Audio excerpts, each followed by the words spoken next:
Now when I watch an F1 race, I like to appreciate everything that's going on behind the scenes. The drivers making constant adjustments to make their cars as fast as possible. The teams monitoring everything on the car to make sure all is okay. The strategy teams who are constantly running different race strategies to see if they can finish the race ahead of their rivals. Most of what I just said is pretty self-explanatory, but one thing stands out: strategy. It's such an important part of an F1 race and something that for a new fan can appear pretty complex. So sit back, relax, and watch this pointless title card I made about F1 strategy. Everything you need to know.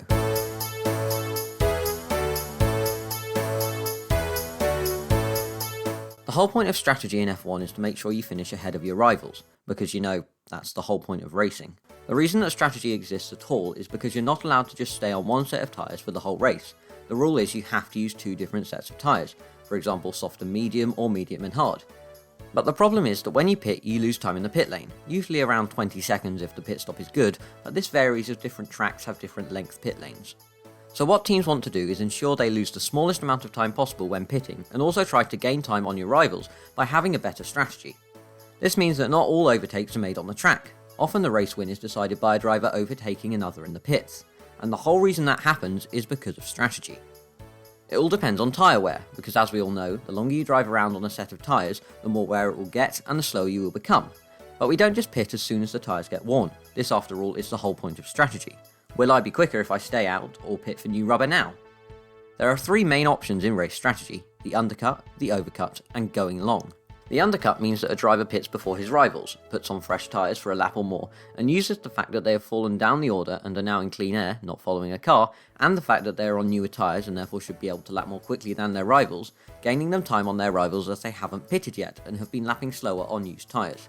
The undercut is important at circuits where there is high degradation and overtaking is difficult, meaning that overtaking a car while it's in the pits may be the only way to pass it, like in Monaco. The overcut is the opposite, and is a strategy where you wait for your rival to pit and then pit a lap or more later. This is a strategy rarely seen in modern Formula 1, as the tyres are typically higher degrading, and the faster driver is usually the one who pits onto fresh rubber.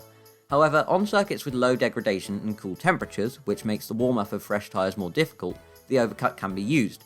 So for example, your rival pits and you keep going for a lap longer, hoping that he will struggle to get up to speed with his cold tyres on his outlap, while you're putting in a really fast lap, meaning that you overcut him and emerge in front.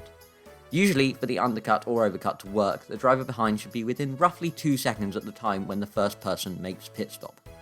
Finally, there's the go long strategy, which is where a driver sees his rival pit, and instead of trying an overcut, they continue to drive around at a reduced pace, knowing that once they pit, they won't have track position, i.e. be in front, but will have a tyre advantage and more pace for the rest of the race as the tyres are newer and therefore they may be able to catch the guy in front and overtake. This is particularly useful on circuits that are medium to high degradation, and circuits where overtaking is easy. Those are the three main strategy options, but obviously it is all much more complex in real life. Like what if it starts to rain, or if there's a safety car, which means that due to the cars going slower, you'll lose fewer positions in the pit lane, giving you effectively a free pit stop. And you also have to react to what your rivals are doing and cover them off if you think they may have a chance at overtaking you after you both have stopped.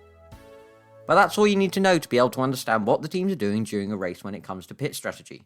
Remember to subscribe for more content, as most of you watching aren't, but for now, have a great rest of your day, and bye bye.